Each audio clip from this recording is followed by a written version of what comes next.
까지 계속될 예정이어서 북한이 이를 트집 잡아 추가 도발에 나설 것이란 관측도 나오고 있습니다. MBC 뉴스 홍익표입니다.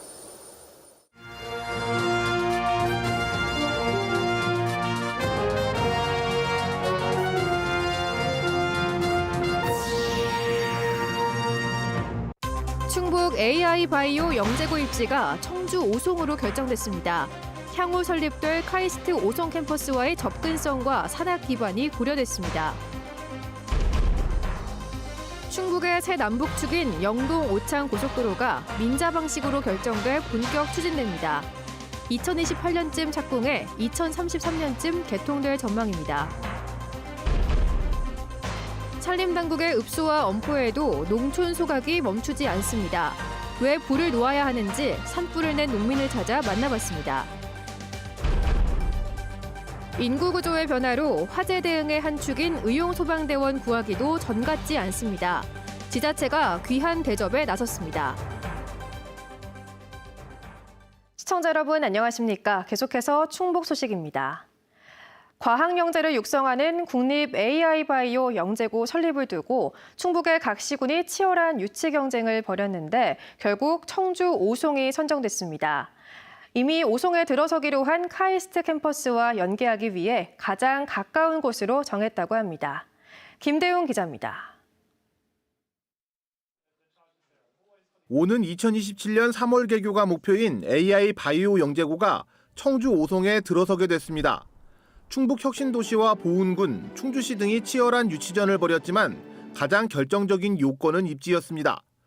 카이스트가 운영하는 국립학교라 오송 국가산단에 들어설 카이스트 캠퍼스와 가장 가까운 오송으로 정했습니다. 시군 공모 없이 충청북도와 교육청이 카이스트 의견을 들어 결정했습니다. 오송에 바이오 메디컬 캠퍼스가 들어오면 400명 정도 상주할 예정인데요. 그 교수님들의 인력풀을 활용하고 또 카이스트의 우수한 실습 장비를 활용할 수 있다는 게 최대의 강점입니다. 애초 AI 영재고는 충청북도와 교육청이 공립 형태 학교로 지으려고 했는데 정부가 지난달 광주와 함께 충북에 국립 영재고 설립을 승인하고 예산까지 반영하면서 급물살을 탔습니다. 일단 부지는 정했지만 과제가 많습니다. 유치전에서 떨어진 시군의 반발이 예상되고 국내에서는 첫 시도인 AI 바이오 영재고를 어떤 모델로 만들어갈지도 걱정입니다. 또 오송 국가산단을 만들기 위한 농지 전용 문제도 아직 풀리지 않았고 의대인 카이스트 오송 캠퍼스를 만들려면 의료계 반발도 넘어서야 합니다. MBC 뉴스 김대웅입니다. 국토교통부가 1년 넘게 끌어온 충북의 남북축 새 고속도로 건설 방식이 민자로 잠정 결정됐습니다. 명칭도 진천 영동에서 영동 오창으로 바뀌었는데요. 방식 확정까지 남은 관문이 많아 실제 착공에는 5년 정도 더 걸릴 전망입니다. 정재영 기자입니다. 정부 돈으로 짓는 재정 방식과 비용 일부만 보조하는 민자 사이에서 고민하던 국토교통부는 민자를 선택했습니다. 안전상의 이유로 요구한 나들목 3곳과 2개 분기점의 설계 변경, 이에 따른 공사비 600억 원 증가를 포스코가 받아들인 데 따른 것입니다. 명칭은 기존 진천 영동 대신 청주 공항과의 연결을 강조하는 의미로 영동 오창 고속도로로 변경했습니다. 총 사업비는 1조 6천여억 원 규모로 이 중 정부가 토지 보상비 약 5천억 원과 민자의 30%인 3,300억 원을 보조하는 방식. 포스코는 40년 동안 통행료 수익으로 들인 비용을 충당하는데 재정도로 대비 1.1배 책정을 약속했습니다. 새 고속도로는 충북도 내 중부선과 경부선을 직선에 가깝게 연결해 대전으로 크게 돌아가는 지금보다 거리는 약 24km, 시간도 21분 단축시킬 수 있습니다. 여기에 기존 옥산 오창 고속도로까지 6.4km의 지선을 따로 연결해 청주 공항 나들목도 만들 계획입니다. 남북을 잇는 고속도로가 만들어지는 것이고 충남을 거치지 않고 경부고속도로를 거치지 않고 바로 경부고속도로, 중부고속도로 연결되는 거기 때문에 이 일은 굉장히 중요한 의미를 갖는 것이고 방식은 민자로 정했지만 확정까진 넘어야 할 산이 많습니다. 우선 사업 타당성과 적격성을 따지는 KDI의 민자 적격성 조사를 통과해야 합니다. 비용 편익 분석과 균형 발전 등의 요소를 따져 타당성이 인정돼야 정부 지출의 효율을 따지는 적격성 조사를 받을 수 있는데 여기에만 보통 9달이 소요됩니다. 적격 판단을 받은 뒤에도 국토부 환경영향평가와 민간투자사업심의위, 입찰 경쟁 등을 줄줄이 거쳐야 합니다. 이제 환경에 얼마나 영향을 미치는지 이런 거에 대한 평가를 마치고 주민들 의견도 수렴한 후에 저희가 3자 공고를 하게 될 예정이고요. 거기서 우선 협상 대상자가 지정이 되고 실시 협약을 거쳐서 이렇게 착공 전 행정 절차를 끝내는 데만 보통 5년을 잡습니다. 실제 공사는 2028년쯤 시작해 개통은 앞으로 10년 뒤쯤 가능할 거란 전망이 나옵니다. MBC 뉴스 정재영입니다.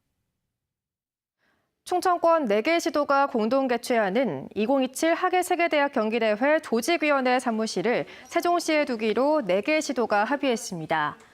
충청북도는 오송에 조직위 사무실을 두기 위해 세종시와 막판까지 경쟁했지만 성공적인 대회 개최를 위해 대승적인 차원에서 양보했다고 밝혔습니다.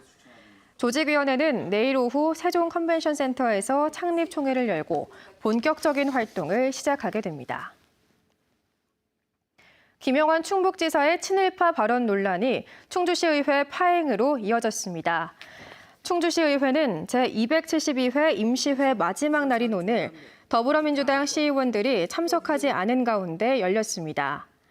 민주당 의원들은 손상현 시의원의 사전 발언을 국민의힘 소속 박혜수 의장이 막자 항의 차원에서 불참했습니다. 손상현 시의원은 김영환 지사의 친일파 발언을 규탄하는 내용의 사전 발언을 준비했던 것으로 알려졌습니다. 최근 산불이 잇따르고 있는 가운데 대부분 쓰레기나 논밭을 태우다 불길이 번진 실화라는 내용 전해드렸었죠.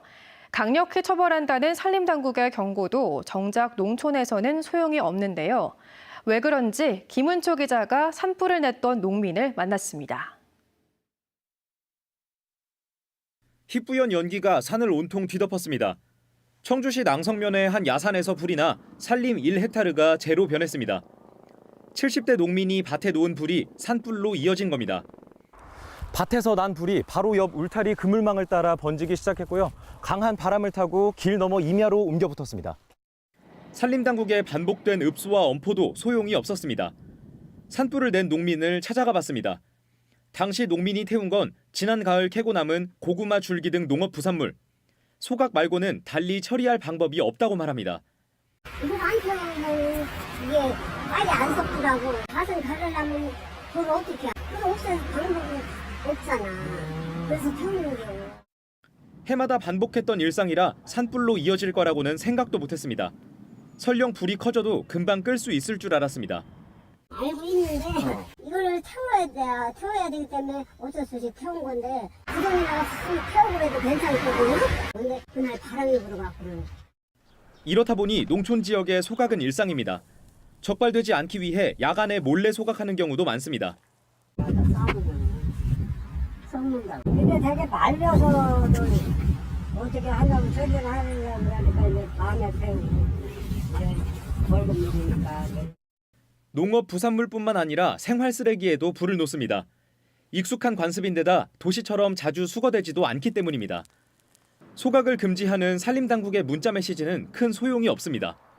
나 같은 경우는 많이 나오지도 않지만 이제 불을 넣을 때는 물을 충분히 뿌린 다음에 놓치게. 산불 예방 등을 위해 농촌진흥청은 농업 폐기물을 태우지 않고 파쇄하도록 장비를 지원하는 등 대책을 내놨지만 비용이 발생하는 데다 자발적 참여에만 맡기고 있어 당장 크게 달라진 건 없어 보입니다. 지난 5년 동안 충북에서 발생한 산불 106건 모두 인근 쓰레기 소각을 비롯한 인위적인 불이 원인이었습니다. MBC 뉴스 김우초입니다. 산불이나 화재가 나면 하던 일을 멈추고 현장으로 달려가는 민간인들이 있습니다. 바로 의용 소방대원들인데요. 소방 산림당국과 함께 화재 대응의 한 축을 담당해 왔는데 저출산과 고령화 등의 인구 구조 변화로 이 의용 소방대 구하기가 점점 쉽지 않습니다. 정부와 지자체가 이전과 다른 의용 소방대 대우에 나섰습니다. 이지연 기자입니다. 사이렌을 켠 소방차가 출동합니다. 방화복을 차려입고 가장 먼저 화재 현장으로 향하는 사람들. 소방관 같지만 민간인 신분인 의용 소방대원들입니다. 119 안전센터가 없는 마을마다 각종 화재나 사고는 이들에게 우선 의존합니다. 우리 지역에 화재 발생이나 시민들이 원하는 데는 24시간 준비하는 입장에서 항상 부르면 모든 일에 참여해서 봉사하는. 산불이 나면 하던 일 멈추고 달려갑니다. 때론 공무원보다도 많습니다. 구조, 구급, 순환 현장은 물론 코로나19 방역에 농촌 일손 돕기까지 이들이 가지 않는 곳이 없습니다. 충북에서 의용소방대 출동 건수는 연간 만여 건, 하루 평균 수십 건에 이릅니다. 하지만 최근 3년 내리 정원은 미달, 정원의 85% 수준에서 해마다 줄어갑니다. 인구 고령화 등으로 대원 충원에 다소 어려움이 있어 앞으로 그 젊은 청년 대원들이 지원할 수 있는 각종 지원 대책을 추진하도록 하겠습니다. 보다 못한 정부와 지자체가 의용소방대의 날을 법정 기념일로 제정하고 포상과 보험 가입을 명문화하는 등 제도 개선에 나섰습니다. 충청북도도 의용소방대에 감사하는 대규모 행사를 열고 앞장서 헌신한 대원 60여 명에게 대통령 포창 등 유공상을 건넸습니다. 굉장히 영광스럽지만 제 개인적으로 받은 거라기보다는 충청북도 의용소방대원 대표에서 받은 거라고 그래서 어깨가 더 무겁습니다. 현재 충청북도 조례로 정해진 의용소방대원 활동 수당은 1시간 기준 12,000원입니다. MBC 뉴스 이지연입니다. 음성군에서도 처음으로 아프리카 돼지열병 ASF에 감염된 야생 멧돼지 사체가 발견됐습니다. 충청북도는 지난 20일 음성군 감곡면 문촌리에서 발견된 야생 멧돼지 사체를 검사해 ASF 감염을 확인했다고 밝혔습니다. 이번 발견 지점은 이달 상순 ASF 감염 사체가 무더기로 발견된 충주시 앙성면과 4km 남짓 떨어진 곳입니다. 충북도 내 ASF 감염 사체 발견 지역은 단양과 제천, 충주, 보은, 괴산에 이어 이번에 음성까지 6개 시군으로 늘었습니다. 다음 달 5일 재보궐선거를 앞두고 본격적인 선거운동에 막이 올랐습니다. 청주 상당에서도 시의원을 뽑는 보궐선거가 충청권에서는 유일하게 치러지는데요. 청주 나선거구 보궐선거에 나선 4명의 후보들은 한 표라도 더 얻기 위한 치열한 경쟁에 들어갔습니다. 김영일 기자입니다. 비가 내리는 궂은 날씨에도 여야와 무소속 후보들은 저마다 구도심 활성화의 적임자를 내세우며 표심 잡기에 나섰습니다. 국민의힘 이상조 후보는 민주당 시의원들의 발목 잡기로 원도심 규제 완화 같은 청주시장 공약 사업이 줄줄이 속도를 내지 못하고 있다며 이제는 바뀌어야 할 때라고 주장합니다. 그거는 반대 의견이 아닙니다. 그거는 발목 잡기라고 하죠. 그런 거는. 제가 당선이 되면 시장님께서 하시고자 하는 부분에 대해서 저희도 적극 협조를 해서 빨리빨리 진행이 될 수 있도록 하겠습니다. 더불어민주당 박한상 후보는 충분한 소통이나 준비 없이 이뤄지는 일방통행식 행정은 너무 위험하다면서 21대 21 여야 동수였던 청주시의회 균형을 다시 맞춰야 한다고 강조했습니다. 원도심을 하느냐 마느냐도 중요하지만 어떻게 하느냐, 여야가 협의가 아닌 일방통행이 된다면, 그렇게 되면 결국에는 시민들의 피해가 더 커진다고 생각합니다. 우리 공화당 유곤진 후보는 지역을 누구보다 잘 아는 토박이인 자신이야말로 지역 발전을 이끌 수 있는 믿음직한 일꾼이라고 역설합니다. 45년 동안 장업하면서, 그러니까 어제도 이런데 이제 침체된 걸 많이 알고 있잖아요. 제가 이쪽에서는 그게 이제 제가 최고 장점입니다. 제가 어떤 식으로 하면 이제 된다는 걸 알기 때문에. 민주당을 탈당한 무소속 정우철 후보는 재선 시의원의 경험을 살려 지역 민심에 귀를 기울이겠다며 표밭을 누비고 있습니다. 이 지역에서 8년 동안 의정 활동을 열심히 했습니다. 그렇기 때문에 다른 어느 후보보다 이 동네를 잘 알고 꼭 당선이 돼서 다시 동네 분들을 위한 동네 일꾼이 되겠습니다. 내년 총선을 앞두고 충북 정치 1번지인 청주시 상당구에서 치러지는 청주시의원 보궐선거. 유권자들의 선택을 받기 위한 13일간의 공식 선거운동이 본격적으로 시작됐습니다. MBC 뉴스 김영일입니다. 중국에서 마약을 몰래 들여와 SNS로 유통시킨 일당이 붙잡혔습니다. 청주 상당 경찰서는 어제 오후 경기도 시흥시의 한 거리에서 40대와 10대 조선족 등 마약 판매책 3명을 긴급 체포하고 필로폰 56g과 대마 1.7g도 압수했습니다. 앞서 경찰은 지난해 말 청주에서 이들에게 필로폰을 구입해 투약한 4명을 검거하고 추적 수사를 벌여왔습니다. 간호조무사에게 마약성 수면제를 먹인 뒤 강제추행하고 불법 촬영한 병원 행정원장에게 징역형이 선고됐습니다. 청주지법 충주지원 제1형사부 이형걸 부장판사는 지난해 1월 자신이 행정원장으로 일하는 병원에서 간호조무사 2명에게 졸피뎀을 먹인 뒤 성추행한 혐의 등으로 기소된 40대에게 징역 3년을 선고하고 법정 구속했습니다.